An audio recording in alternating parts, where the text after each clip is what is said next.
पार्थाय प्रतिबोधितां भगवता नारायणेन स्वयं व्यासेन ग्रथितां पुराणमुनिना मध्ये महाभारतम् अद्वैतामृतवर्षिणीं भगवती अष्टादशाध्यायिनी मम्ब त्वामनुसन्दधामि भगवद्गीते भवद्वेषिणी गीते भवद्वेषिणी। ते अष्टादशः श्लोकः। अथ अधुना कदा युक्तो भवति इत्युच्यते। तदनंतर अब कब योग से युक्त होता है इस पर कहते हैं।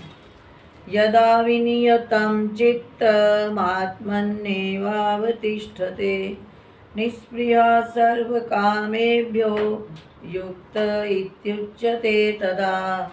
यदा विनियतं चित्तमात्मन्नेवावतिष्ठते निष्क्रियः सर्वकामेभ्यो युक्त इत्युच्यते तदा। यदा जब जिस काल में विनियतम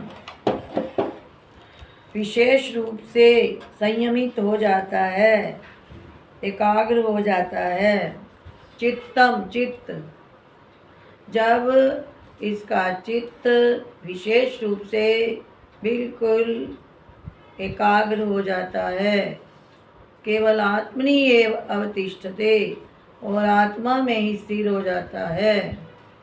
निष्प्रिया सर्व कामेभ्यो, सर्व कामेभ्यो निष्प्रिया को पहले ले लो। सभी बाह्य विषयों की इच्छा से रहित इसका चित्त केवल आत्मा में ही स्थित हो जाता है। तदा युक्त इति उच्यते, उस समय यह योग युक्त ऐसा कहा जाता है।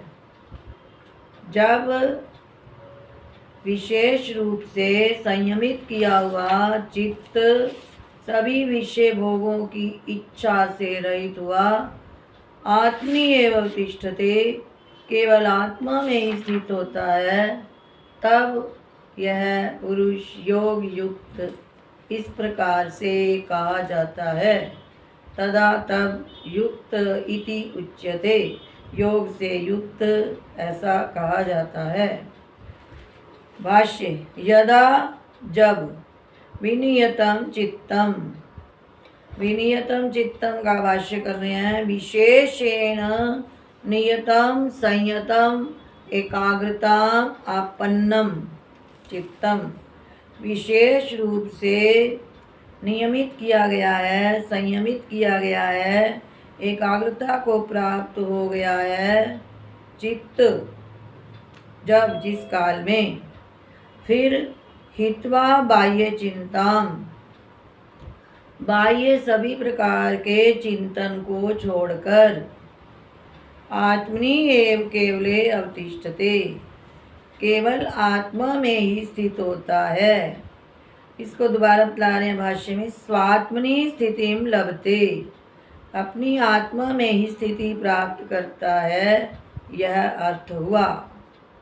यानी अन्य किसी प्रकार की चिंता ना करता हुआ, चिंतन ना करता हुआ, केवल आत्मा में ही जब स्थिति हो जाती है, उसको सर्वदा ये भान रहता है कि मैं शरीर नहीं हूँ, मैं ब्रह्म हूँ, मुझे किसी प्रकार की कोई विषय की आवश्यकता नहीं है। अपने आप में ही परिपूर्ण स्थिति का जब अनुभव करने लगता है, ये अर्थ हुआ।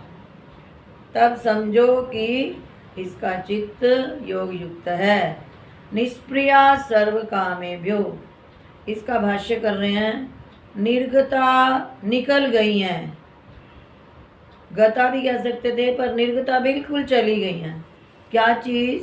दृष्ट अदृष्ट विषयेभ्य प्रिया तृष्णा यस्य योगिनः। दृष्ट मैंने इस लोक की और अदृष्ट मैंने परलोक के विषयों की विषयों से जो यानी स्प्रिया तृष्णा, जो विषयों के लिए स्प्रिया होती है, तृष्णा होती है, इच्छा होती है, इस लोक और परलोक, स्वर्ग, ब्रह्मलोक के दिव्य भोगों की जो स्प्रिया तृष्णा जिसकी चली गई है, योगिना जिस योगी की, दृष्ट अदृष्ट विषयों के लिए जिस योगी की तृष्णा, इस लोक और परलोक के विषयों के लिए तृष्णा जिस योगी की बिल्कुल निर्गता यानी चली गई है, जो सभी प्रकार की विषयों की कामनाओं से रहित हो गया है, स युक्ता समाहिता इत्युच्यते, वह युक्त समाहित इत्युच्यते इस प्रकार से कहा जाता है। तदा तस्मिन् काले उस काल में, तब वह उस काल में युक्त यानी समाहित एकाग्र चित्त एक परमात्मा में स्थित चित्त वाला कहा जाता है। जैसे जिसको कोई रोग होता है और उसकी भूख लगनी बंद हो जाती है, फिर वो औषधि ठीक से सेवन करता है, उसको भूख लगनी प्रारंभ हो जाती है, उसका शरीर धीरे धीरे निरोग होना शुरू हो जाता है, तो कहते हैं कि यहाँ ये ठीक होना शुरू हो गया, और फिर बिल्कुल निरोग हो जाता है, तब कहते हैं हाँ अब इसकी बीमारी चली गई है। तो ये भी हमारे अंदर जो कामनाएं हैं, जब बिल्कुल इस लोक और परलोक के विषयों की इच्छा हमारे चित्त के अंदर नहीं रहती, तब उस समय अनुभव करना चाहिए कि हाँ ये युक्त योगी है, ये समाहित चित्त वाला है। उस काल में ऐसा कहा जाता है, समाहित चित्त वाला या युक्त चित्त वाला वह योगी कहा जाता है। दोबारा देखो, यदा जिस समय विनियतम चित्तम विशेष रूप से नियमित यानी नियंत्रित कर लिया जाता है चित्त, विशेषेण आई गया भाष्य में, विशेषेण नियतम संयतम एकाग्रतम अपन्नम, विशेष रूप से नियमित हो गया है, संयमित हो गया है, एकाग्रता को प्राप्त हो गया है चित्त जिसका, हित्वा बाह्य चिंता, बाह्य सभी प्रकार के विषयों की चिंता को त्याग कर, हित्वा मैंने त्याग कर, चिंता देकर चिंतन लिया, उसका चिंतन में ही माँ परमात्मा का चिंतन करता है, ना कि ये बाह्य विषयों की वो चिंता करता है। और आत्मनि एव केवले अवतिष्ठते, केवल आत्मा में ही स्थित होता है, यानी स्वात्मनि स्थितिम लभते इत्यर्थः, अपनी आत्मा में जब स्थिति प्राप्त कर लेता है, आत्मा को छोड़कर अन्य कहीं जिसका चित्त नहीं जाता। निष्प्रिया सर्व कामेभ्यो, इसका अर्थ कर रहे हैं निर्गता दृष्टा दृष्ट विषय व्यास्प्रिया तृष्णा यस्य योगिना, निकल गई है इस लोक और परलोक के विषयों के लिए स्प्रिया तृष्णा यस्य योगिना जिस योगी की, सयुक्ता समाहित इत्युच्यते, वह योगी युक्त समाहित चित्त वाला, एकाग्र चित्त वाला, एक परमात्मा में स्थिर चित्त वाला, तदा तस्मिन् काले उस काल में उच्यते कहा जाता है। तस्य योगिना समाहितम यच्चित्तम तस्य उपमा उच्यते, उस योगी के समाहित, उस योगी का जो समाहित चित्त है, समाहित मतलब एक जगह एकाग्र एक स्थान पर स्थित जो चित्त है, तस्य उपमा उच्यते, उसकी उपमा कहते हैं।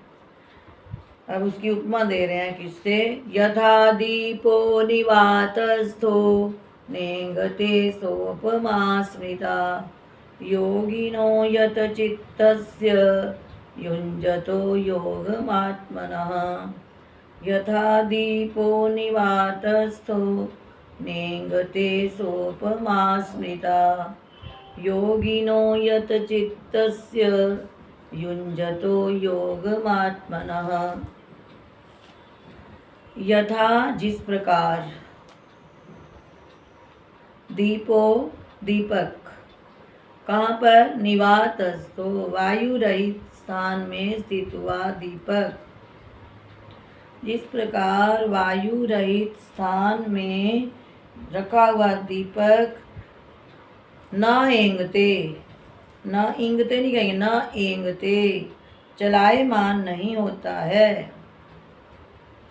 वायु युक्त स्थान में दीपक रखोगे तो चलायमान होगा। वायु रहित स्थान में रखा हुआ दीपक जिस प्रकार चलायमान नहीं होता है। सा उपमा स्मृता, वही उपमा कही गई है। किसकी? योगिनो यत चित्तस्य युञ्जतो योगमात्मना। ये योगी के लक्षण आए नीचे। यत चित्तस्य, जिसने अपना चित्त विषयों से संयमित कर लिया है, यत चित्तस्य। और युञ्जतो योगम आत्मना, जिसने अपने चित्त को योग के अनुष्ठान में, आत्मना चित्त से, जिसने अपने चित्त को योगम युञ्जता, योग के अनुष्ठान में जोड़ दिया, यानी युञ्जतो संलग्न कर दिया है। जिसने अपने चित्त को योग में, योग से युक्त कर दिया है, युञ्जतो युक्त कर दिया है, संलग्न कर दिया है, ऐसे योगी के संयमित चित्त की उपमा उस दीपक से कही गई है, जो दीपक वायु रहित स्थान में स्थित होता है और किसी प्रकार से भी चलायमान नहीं होता। अर्थात जैसे उस वायु रहित स्थान में स्थित दीपक की लौ एक टक चलती रहती है, चलायमान नहीं होती, उसी प्रकार उसका चित्त भी किसी प्रकार विषयों की वायु से चलायमान नहीं होता और एक परमात्मा में ही लगा रहता है। यथा, दोबारा देखो इसका अर्थ, यथा निवातस्थो दीपो नाएंगते, जिस प्रकार वायु रहित स्थान में स्थित दीपक चलायमान नहीं होता, उसी प्रकार सा उपमा, वही उपमा, यत चित्तस्य युञ्जतो योगम आत्मना, योगी के संयमित चित्त की, योग में लगे हुए चित्त की, वह उसके अपने, यानी वह योगी अपने चित्त को योग में संलग्न रखता है, योग से युक्त रखता है, ऐसे उस योगी के संयमित चित्त की उपमा कही गई है। दीपः प्रदीपो, यथा, जिस प्रकार, दीपः का अर्थ है प्रदीपो, दीपक, निवातस्थो, यथा दीपा प्रदीप, वायु से रहित स्थान में स्थित होता है। ना एंगते, नेंगते भी बोल सकते हो, अगर अलग अलग करोगे तो ना एंगते, नेंगते, ना चलती, चलायमान नहीं होता है, विचलित नहीं होता है। सा उपमा उपमीयते, वही उपमा दी जाती है। अनया, सा उपमा, इसका अर्थ करें, उपमा क्या होता है? उपमीयते अनया इति उपमा, जिससे, इससे समानता दी जाती है, समानता की जाती है, उसे उपमा कहते हैं। एक ये विशेषण विशेष्य होता है, एक उपमान उपमेय होता है कर्मधारय समास में। जब हम कहते हैं उसके समान, तो उपमा होती है, वो उपमा, समानता। और विशेषण, जिसकी विशेषता बताई जाती है। नीला कमल, तो नीला विशेषण हो गया, नीले कमल के समान। अब जैसे हम राम जी की आरती करते हैं, नवनील नीरद सुंदरम, तो नवनील नीरद ये विशेषण है।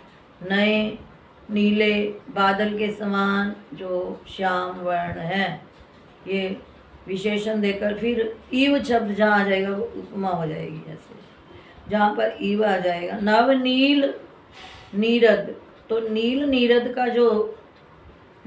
का जो विशेषण है, नव नील, ये विशेषण हो गया। जब भगवान को कहा गया ना सुंदरम, तो वो उपमा हो गई। तो ये बतला रहे हैं कि एक उपमान उपमेय होता है और एक विशेषण विशेष्य होता है। पहले इसको समझो। उपमान होता है समानतावाची शब्द, और उपमेय होता है जिसकी समानता की जाए। जैसे नेत्र की समानता की गई कमल के साथ, तो नेत्रा कमलम इव, नेत्र उपमेय हो गया और कमल उपमान हो गया, तो इसको कहते हैं उपमा। यहाँ पर वही उपमा बता रहे हैं। उपमा क्या होती है? जिससे समानता दी जाए। और पीले वस्त्रों वाला ऐसे कहना, तो अंबर का वस्त्र होगा पीत, तो वो विशेषण हो जाएगा।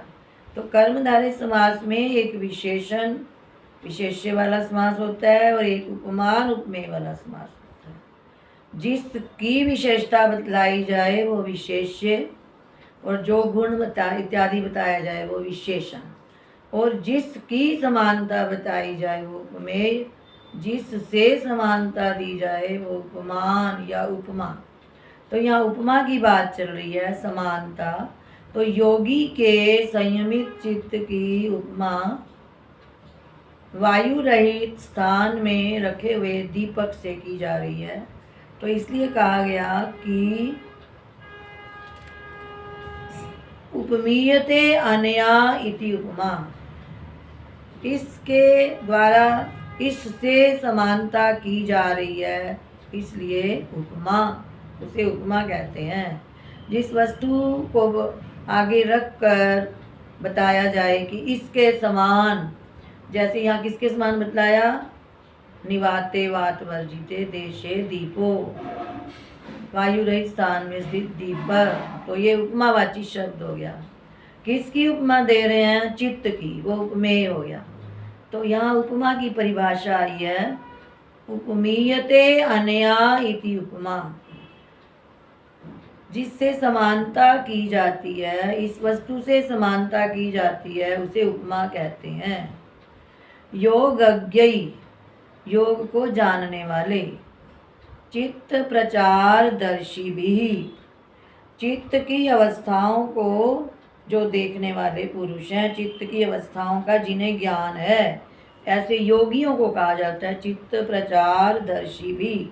चित्त की अवस्थाओं को देखने वाले, योग को जानने वाले पुरुषों की के चित्त की उपमा स्मृता चिंतिता, इस प्रकार से चिंतन की गई है। अब आगे बतला रहे हैं कौन? योगिनो, योगी की। कैसा योगी? यत चित्तस्य, जिसका चित्त संयमित हो गया है। संयत अंतःकरण से, और स्पष्ट कर रहे हैं, जिसका अंतःकरण सब ओर से वश में किया हुआ है। और कहाँ लगाया उसने चित्त को? योग में, परमात्मा में ही लगाया है। युंजतो योगम, योग में जिसका चित्त योग से युक्त है, अनुतिष्ठता, परमात्मा में स्थित है। आत्मना समाधिम अनुतिष्ठता, जो अपने स्वरूप में ही स्थित रहता है और संतोष का अनुभव करता है। अपने स्वरूप में स्थित रहता हुआ जो परम तृप्त होता है, संतोष का अनुभव करता है, तो उसके लिए कह रहे हैं कि आत्मना समाधिम अनुतिष्ठता, जो आत्मा यानी अपने स्वरूप में ही जो तत्पर है, अपने स्वरूप में ही जो सुख का अनुभव करता है, तो ऐसे योगी के चित्त की उपमा वायु रहित स्थान में स्थित दीपक से की गई है। जैसे वायु रहित स्थान में स्थित दीपक विचलित नहीं होता है, उसी प्रकार उसका चित्त भी किसी प्रकार के विषयों की वायु से विचलित नहीं होता है। रामचरितमानस के उत्तरकांड में भी जहाँ पर वो संवाद आया है गरुड़ काकभुशुंडी जी का, तो वहाँ भी उन्होंने बताया है कि जब मनुष्य ज्ञान की प्राप्ति करने लगता है तो प्रत्येक इंद्रिय के द्वार पर देवता बैठे हुए हैं। वो जैसे ही देखते हैं इंद्रिया विषयों की ओर जाने लगती हैं, झट से वो पूरी इंद्रिय का द्वार खोल देते हैं। तो वो वायु जैसे ही विषयों की आती है तो वो जो दीपक की लो है वो बुझ जाती है या मंद पड़ जाती है। क्योंकि देवता विघ्न करते हैं ज्ञान प्राप्ति में। तो इसलिए जब हम मंगलाचरण करते हैं तो उस समय देवताओं से अनुकूलता मांगी जाती है, कृपा मांगी जाती है कि हमारे ज्ञान में किसी प्रकार का विघ्न ना करें, हमारी सहायता करें। उसमें आता है इंद्रिय द्वार झरोखा नाना, तह तह सुर बैठे करी थाना, आवत देखई विषय व्यारी, देही कपाट प्रभंजन भारी। मतलब वो उसी समय वो द्वार खोल देते हैं, बल्कि विषय की वायु आने लगे द्वार बंद करना होता है ना, तो देवता खोल देते हैं कि ये बहिर्मुख हो जाएं इसकी इंद्रियां। तो इसलिए देवताओं की कृपा मांगी जाती है। तो जो योगी होता है, पर सबसे पहली शर्त इन्होंने रखी कि जिसका चित्त भली प्रकार से, पीछे आया निष्प्रिया सर्व कामेभ्यो, आगे भी आएगा कि न किंचिदपि चिंतयेत, कुछ भी चिंतन ना करे, आत्म संस्थम मना कृत्वा, 25वें श्लोक में आ रहा है। तो उनका चित्त ऐसा हो जाता है। तो उनकी चित्त की उपमा वायु रहित स्थान में स्थित दीपक से दी गई है। अब इसका भाष्य दोबारा देखो। यथा दीपः, जिस प्रकार दीपक, कैसा दीपक? प्रदीपो, यानी भाष्यकार बतला रहे हैं प्रज्वलित दीपक। निवातस्थों का अर्थ कर दिया, निवाते वात वर्जिते देशे, वायु रहित स्थान में स्थित हुआ। जिस प्रकार वायु रहित स्थान में स्थित हुआ दीपक नेंगते, न चलती, विचलित नहीं होता है, सा उपमा, वह उपमा ये दी गई है। अब बताया उपमा क्या होती है। उपमीयते अनया इति उपमा, इस वस्तु के द्वारा समानता दी जाती है, उसे उपमा कहते हैं, समानता कहते हैं, उपमा कहते हैं। समानतावाची शब्द दीपक। किसकी उपमा दे रहे हैं? योगज्ञई, योगियों, योग को जानने वाले, चित्त प्रचार दर्शी भी, चित्त की अवस्थाओं को देखने वाले परिपक्व योगियों के चित्त की उपमा स्मृता चिंतिता कही गई है। योगियों के, दोबारा बतला रहे हैं, जो जो शब्द भाष्य में आए, वो श्लोक में आए, उसका दोबारा ले रहे हैं।